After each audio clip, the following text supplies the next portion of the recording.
In this video, I'll be solving this tricky JavaScript question. Now, I know this question won't be hard for most people, but for those who want to understand how this works behind the scenes, they can stay around and watch this video. Now, before I go ahead and explain how this works, I'll first run the code. For those of you who want to solve this question on your own, pause the video, solve it, and then come and check the answer. So if I run this code, the answer is 3, 2, and 2. So if you got this answer, that's well and fine, you can drop off. And if you did not, or if you did not even try to solve this question, you can hang around and watch me explain the solution of this question. So over here, we are performing 3 operations, and then we are trying to console log A, B, and C. So in the first case, A equals to 1. Alright, so that's pretty self-explanatory. A is equal to 1. Then after that, const B is equal to plus plus of A. Now here you can see B is equal to plus plus A. That means A is incremented first, and then the value of A is returned.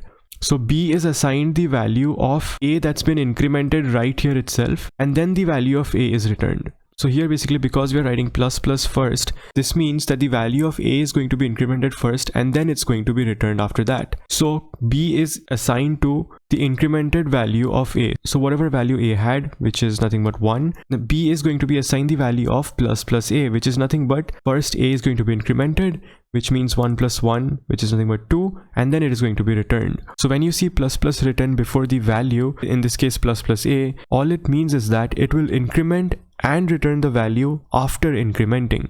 So after A is incremented, that means after A is made from 1 to 2, then the value of 2 is returned. So B is assigned that value of 2 because A is incremented first. So that means over here, B is going to take the value of 2, right?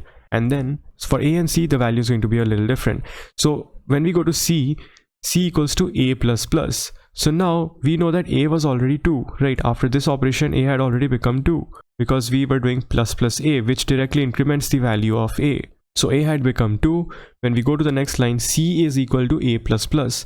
So this means C is equal to 2 plus plus. And when we write plus plus after the value, which in this case after A, then that means that it first returns the value and then it increments.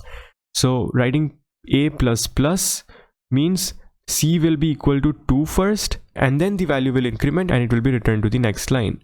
So that means when C is equal to A plus plus, first the value is returned. So since from the previous scenario A was 2, so C becomes 2 because we are writing plus plus after A, and writing plus plus after the value A means that it will increment as well, but it will return the value before incrementing. So first the value of A will be returned, which was nothing but 2. So C will become nothing but 2, and then the incrementing will happen and that value will be returned. So then after C becomes 2, that means this operation is over. Then the incrementing happens, which makes A become 3. 2 plus 1 is 3, and 3 is returned from here, from this line, from line number 4, after A plus plus is done. So that means when we console log A is going to have the value of nothing but 3. So the important thing to note over here is when we write plus plus A, it means it will increment and return the value after incrementing. But when we write A plus plus, it means this will increment as well, but it will return the value before incrementing. So the value will be returned first, and then the incrementing will happen. So that's why C is 2, and then the incrementing happens, which makes A as 3. And so when we console log A, we get the value 3.